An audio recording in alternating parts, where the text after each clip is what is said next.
은혜 받으실 하나님의 말씀은 마태복음 6장 25절로 34절에 있는 말씀입니다. 이 계시의 말씀을 읽을 때에 우리와 함께 하시는 주님의 음성으로 들려줄 수 있기를 원합니다. 함께 낭독을 합니다. 그러므로 내가 너희에게 이르노니 목숨을 위하여 무엇을 먹을까 무엇을 마실까 몸을 위하여 무엇을 입을까 염려하지 말라. 목숨이 음식보다 중하지 아니하며 몸이 의복보다 중하지 아니하냐. 공중의 새를 보라. 심지도 않고 거두지도 않고 창고에 모아 들이지도 아니하되 너희 하늘 아버지께서 기르시나니 너희는 이것들보다 귀하지 아니하냐. 너희 중에 누가 염려함으로 그 길을 한 자라도 더할 수 있겠느냐. 또 너희가 어찌 의복을 위하여 염려하느냐. 들의 백합화가 어떻게 자라는가 생각하여 보라. 수고도 아니하고 길쌈도 아니하느니라. 그러나 내가 너희에게 말하노니 솔로몬의 모든 영광으로도 입은 것이 이 꽃 하나만 갖지 못하였느니라. 오늘 있다가 내일 아궁이에 던져지는 들불도 하나님이 이렇게 입히시거든 하물며 너희일까 보냐. 믿음이 작은 자들아. 그러므로 염려하여 이르기를 무엇을 먹을까 무엇을 마실까 무엇을 입을까 하지 말라. 이는 다 이방인들이 구하는 것이라. 너희 하늘 아버지께서 이 모든 것이 너희에게 있어야 할 줄을 아시느니라. 그런즉 너희는 먼저 그의 나라와 그의 의를 구하라. 그리하면 이 모든 것을 너희에게 더 하시리라. 그러므로 내일 일을 위하여 염려하지 말라. 내일 일은 내일이 염려할 것이요 한날의 괴로움은 그날로 족하니라. 지구상에는 82억 명의 사람들이 살아가고 있는데 그들이 살아가는 삶의 모습은 천태만상입니다. 사람들이 살아가는 삶의 모습을 살펴보면 첫째는 하루하루 되는 대로 살아가는 사람들이지요. 꿈도 없고 희망도 없고 보람도 없고 그저 살아있으니 되는 대로 하루하루 살아가는 것뿐입니다. 둘째는 슬퍼하며 근심하며 불행하게 살아가는 사람들이지요. 삶의 즐거움을 누리지 못하고 매일매일의 삶을 힘들어하며 아파하며 사는 사람들입니다. 셋째는 삶을 누리면서 즐겁고 기쁘고 행복하게 사는 사람들입니다. 이런 사람들을 통해서 삶의 질이 높아지는 것이지요. 그런데 사람들이 살아가는 것을 살펴보면 기대하고 바라는 행복한 삶보다는 걱정하고 근심하고 염려하는 사건들이 많이 생겨지는 것 같습니다. 그래서 어떤 철학자는 인생에 대해서 이렇게 표현했습니다. 사람은 태어날 때부터 울면서 태어나고 살면서도 울게 되고 아파하다가 죽을 때도 절망하며 울고 간다 그랬습니다. 인생의 삶을 이처럼 부정적이고 비관적으로만 생각해서는 아니 될 것입니다. 살아가면서 아파하고 괴로운 일들을 만나는 것은 내가 살아있다고 하는 증거이고 생명을 가지고 있다는 표현이거든요. 공동묘지에 가보면 죽은 자들은 한숨을 쉬거나 아파하지 않고 그저 고요하기만 합니다. 그러므로 내가 문제거리를 만나는 것은 아직도 내가 살아있다는 것이고 살아있음에 감사하며 만나는 여러 가지 문제들을 지혜롭게 대처해 나가야 되는 것이에요. 솔로몬은 전도서에서 말씀하시기를 죽은 사자보다 산 개가 훨씬 낫다고 하였습니다. 그러므로 살아있음에 감사하며 우리에게 주어진 인생의 시간을 가장 아름답게 선용해야 될 줄 믿습니다. 오늘 본문 말씀에서 예수님은 우리의 인생살이를 어떻게 하면 만족하며 즐겁게 행복하게 살 수 있는가를 말씀하고 있습니다. 오늘 예수님이 가르쳐 주신 말씀을 통해서 만족하며 사는 삶의 비결을 배워가시기를 바랍니다. 따라서 합시다. 바라보면서 살아라. 만족하며 사는 비결은 뭐냐? 바라보면서 사는 것이래요. 26절 말씀을 다 같이 한번 읽습니다. 26절 시작.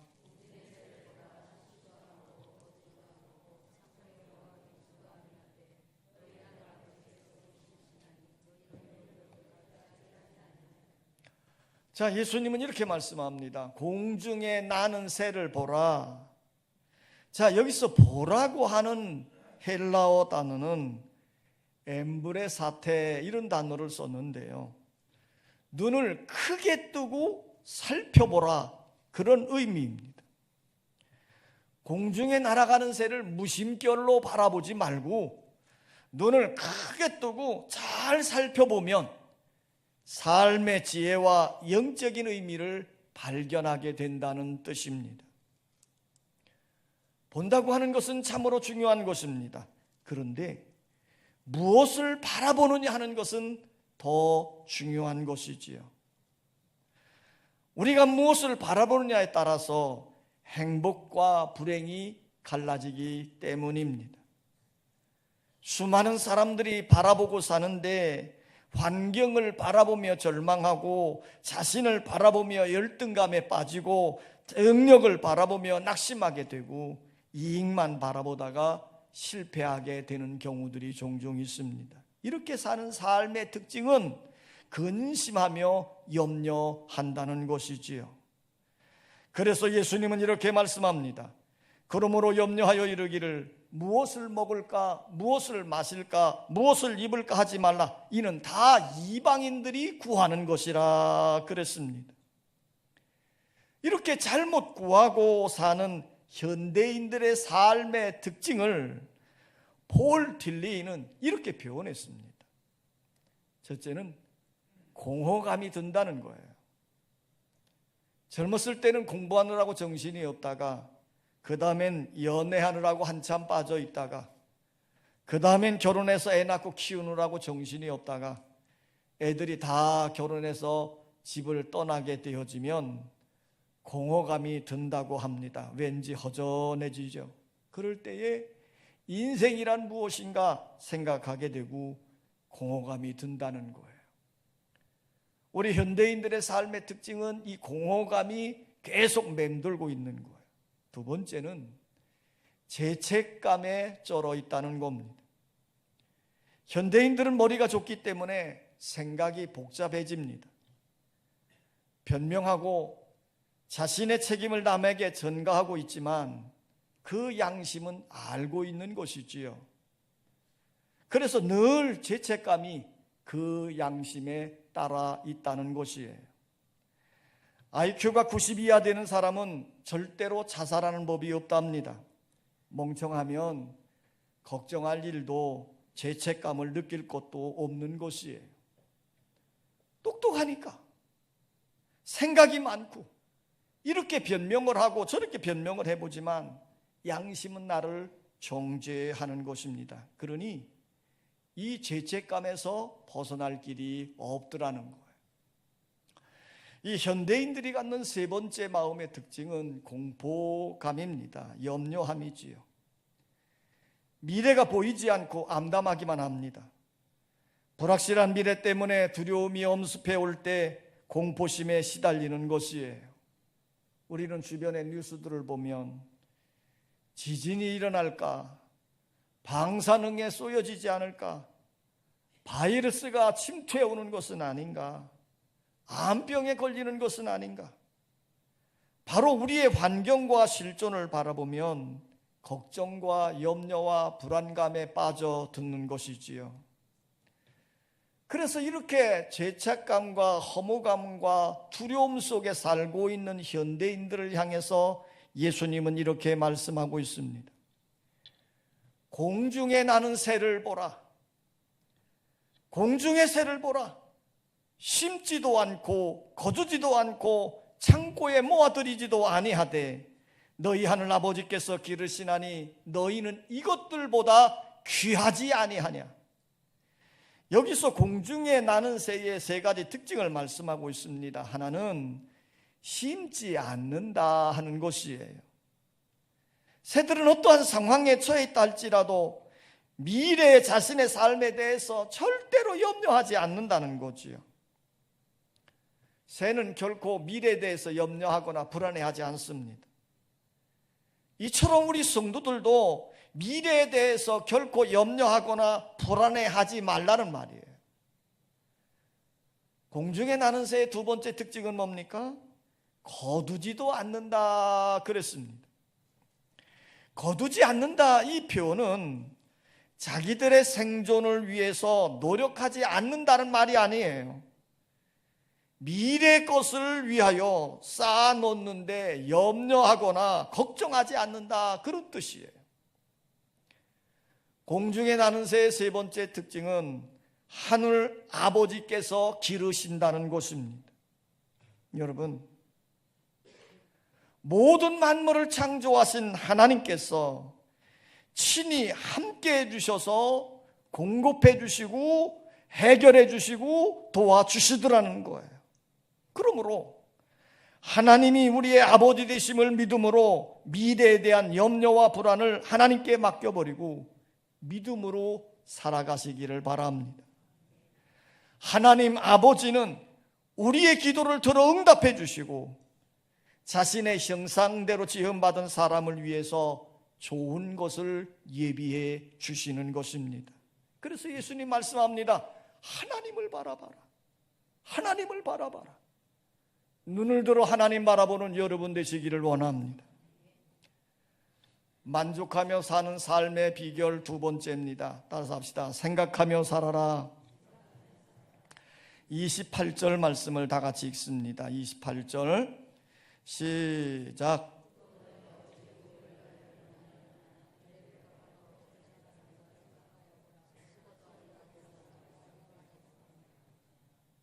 지금 예수님이 이렇게 말씀합니다. 하나님께서 먹이시고 키우신 공중에 나는 새를 보며 들에 핀 백합화를 보며 생각하라는 거예요. 생각하라. 자연을 책임져 주시는 하나님이 자연보다 귀한 사람들을 돌보아 주지 않겠느냐 하시는 것입니다. 그러므로 있는 그대로를 보지 말고 깊이 생각하라는 겁니다. 그럴 때 어떤 상황에서도 여유가 있고 기쁨이 흘러 넘치는 것입니다. 진정한 행복은 삶의 태도와 가치관에서 오는 것입니다. 환경과 조건이 중요한 것이 아니라 삶의 태도와 가치관이 중요한 것이에요. 그러므로 생각하며 살아라 하는 것입니다. 밀림의 성자였던 알바트 슈바이처 박사는 성공적인 인생의 삶을 산 분입니다. 그는 부잣집에 태어났고 또 부자로 살았습니다. 그는 훌륭한 오르간 연주자였고 철학 박사, 신학 박사, 의학 박사였습니다. 그는 더 이상 부족한 것이 없는 사람이었어요. 그런 그가 어느 날 성경을 읽고 묵상할 때 특별히 부자와 나사로에 대한 이야기를 읽고 묵상할 때였습니다. 그러다가 고민하게 됐어요. 슈바이처 박사는 스스로 생각해 봅니다. 이 시대의 부자는 누구인가?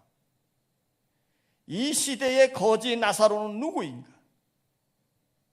그것을 깊이 묵상하는 가운데 그 나름대로 깨달음이 왔어요. 부자는 바로 자기 자신이다. 이런 생각이 들었고요. 거지 나사로는 아프리카 밀림 속에서 병들어 죽어가는 불쌍한 흑인들이다 하는 생각이 든 것입니다. 그러면서 내가 만약 그들을 도와주지 않고 내버려 둔다면 예수님의 말씀 속에 나오는 부자처럼 나 스스로를 죽음의 길로 이끄는 것이고 내 가족을 죽음의 길로 이끄는 것이다, 이렇게 생각을 하게 된 겁니다. 그래서 그는 즉시로 결단을 하고 모든 것을 정리하고는 아프리카로 들어가게 되었지요. 그리고 밀림 속에서 불쌍한 흑인들을 돌보며 자기 일생을 바쳤던 것입니다.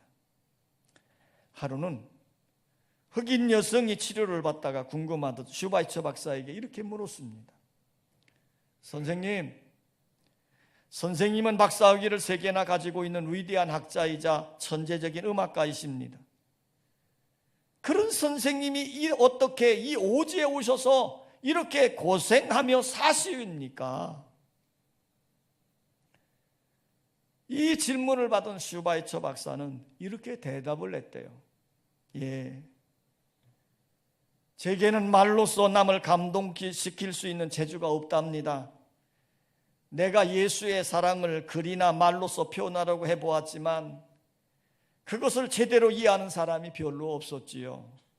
그래서 예수님이 자신의 삶으로 그 사랑을 내게 보여주신 것처럼 나도 그 본을 받아서 행동으로 예수님의 사랑을 실천할 뿐입니다. 그런데 비록 작은 실천이지만 이 사랑을 실천하는 동안에 하나님은 오히려 내게 큰 축복을 주셨습니다. 나에게 이와 같은 건강을 주셨고 마음의 행복까지 선물로 주셨답니다. 슈바이처 박사는 이 세상에서 가장 가치 있는 삶이 무엇인가를 생각했습니다. 그래서 돈을 위한 것도 아니고 명예를 위한 것도 아니고 좋은 집과 좋은 음식이 아닌 더 가치 있는 삶, 하나님을 사랑하는 일, 그리고 이웃을 사랑하는 일을 선택하게 되어진 것이지요. 여러분, 오늘 예수님이 저 들의 공중에 나는 새를 보며 들의 빈 백화를 보며 생각하라고 하신 예수님의 말씀을 깊이 생각하면서 오늘 여러분들에게 주님을 깊이 생각하는 은혜가 함께하기를 원합니다. 만족하는 삶의 비결 3번째는 따라서 합시다. 구하면서 살아라. 33절입니다. 33절 시작.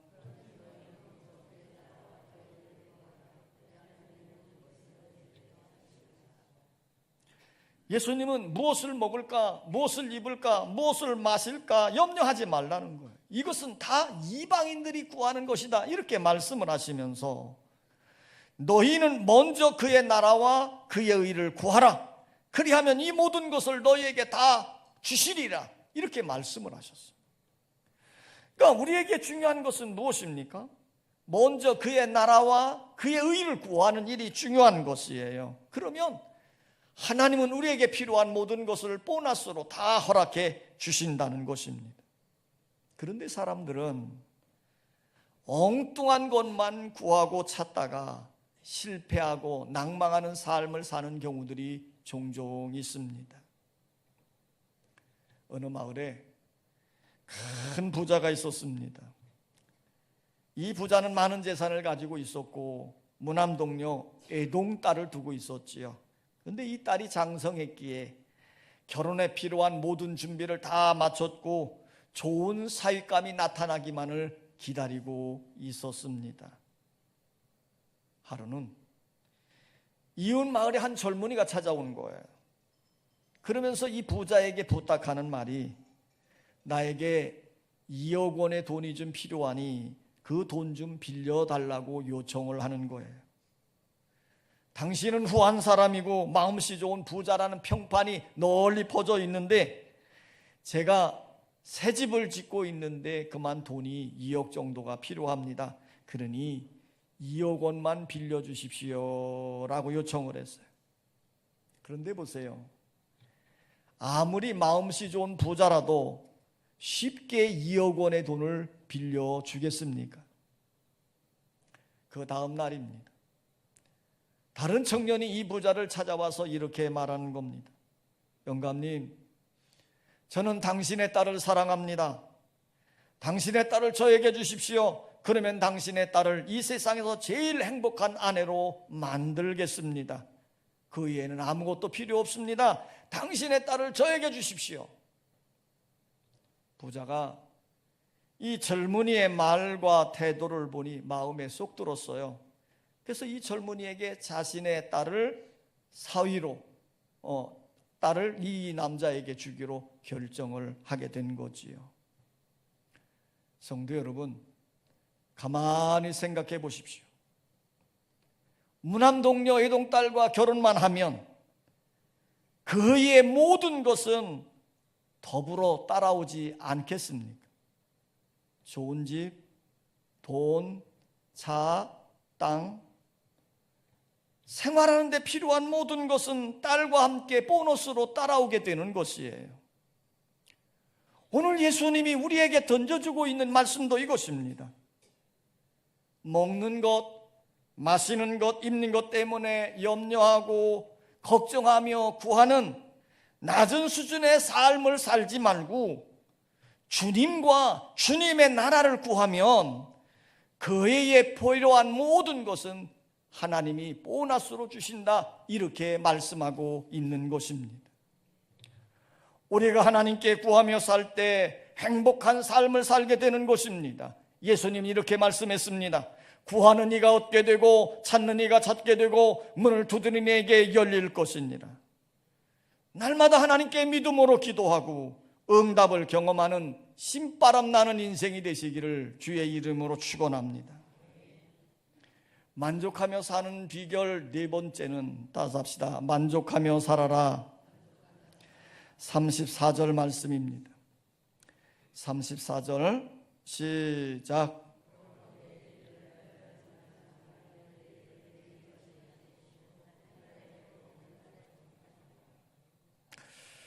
자, 지금 예수님은 이렇게 말씀을 합니다. 한날 괴로움은 그것으로 끝내고 내일 것까지 미리 끌어다가 염려하거나 걱정하지 말라 하는 것이에요. 공중의 새를 보아라.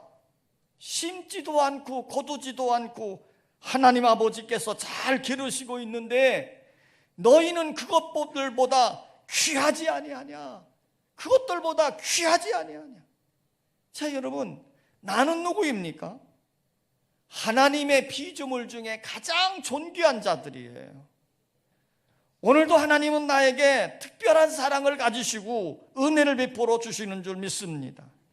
그러므로 나는 하나님의 자녀요, 하나님의 백성이라고 하는 거룩한 자긍심을 가지고 내게 맡겨진 일에 최선을 다하며 감사하며 살아갈 때 그 인생의 삶을 만족하도록 하나님이 공급해 주시는 줄 믿습니다. 근대 신학자인 칼바르트 교수가 시카고 대학을 방문해서 젊은이들에게 신학 특강을 할 때였습니다. 이 강의가 끝나고 난 다음에 한 젊은 학생이 졸졸 따라오면서 이 교수에게 집요하게 질문을 던지는 거예요. 저는 교수님이 쓰신 책을 다 읽어보지는 못했지만 몇 권의 책을 읽다 보니 너무너무 감동적이었습니다. 교수님의 해박한 지식에 저는 놀라워했습니다.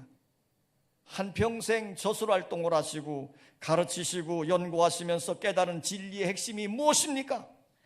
한평생 연구하고 깨달은 가장 중요한 진리가 무엇이에요? 이렇게 질문을 던지면서 한마디로 대답해 달라는 것이었어요. 이 질문을 들은 칼바르트 교수는 껄껄 웃으면서 어렸을 때 주일학교 다닐 때 불렀던 찬송 한 구절을 읊었답니다. 예수 날 사랑하심은 성경에 써있네. 예수 날 사랑하심은 성경에 써있네. 이것이 신학의 핵심이고 이것이 나의 간증이고 이것이 나의 신학의 중심이라고 고백을 한 것입니다.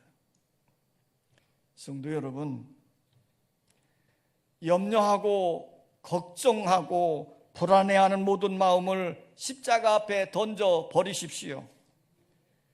예수께서 나를 사랑하신다라는 말씀만 붙들고 생각하십시오. 그러면 여러분의 마음의 모든 염려는 다 사라져버리고 주님 안에서 만족하며 살아가게 되어질 줄 믿습니다. 아버지 하나님, 우리의 인생살이를 살아갈 때 왜 이렇게 고달프고 힘들고 허무하고 아파해야 될까요? 오늘 예수님은 이렇게 사는 인생들을 향해서 이렇게 말합니다. 저 공중에 나는 새들을 보라.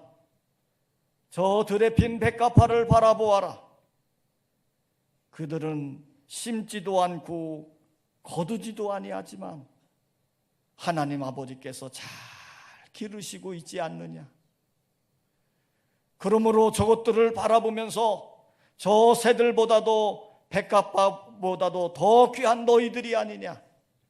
하나님 아버지께서 반드시 너희들을 도와주시고 지켜주시고 인도해 주시고 공급해 주심을 믿으라고 말씀하고 계십니다. 아버지 하나님, 우리에게 믿음을 더하여 주시옵소서. 주님을 향한 간절한 소망이 있게 하여 주시고 우리의 마음속에 주님을 깊이 사랑하는 은혜가 있게 하여 주시며 선한 주님의 뜻을 이루어가는 성도의 삶이 되게 하여 주시옵소서. 예수님의 이름으로 기도하옵나이다. 아멘.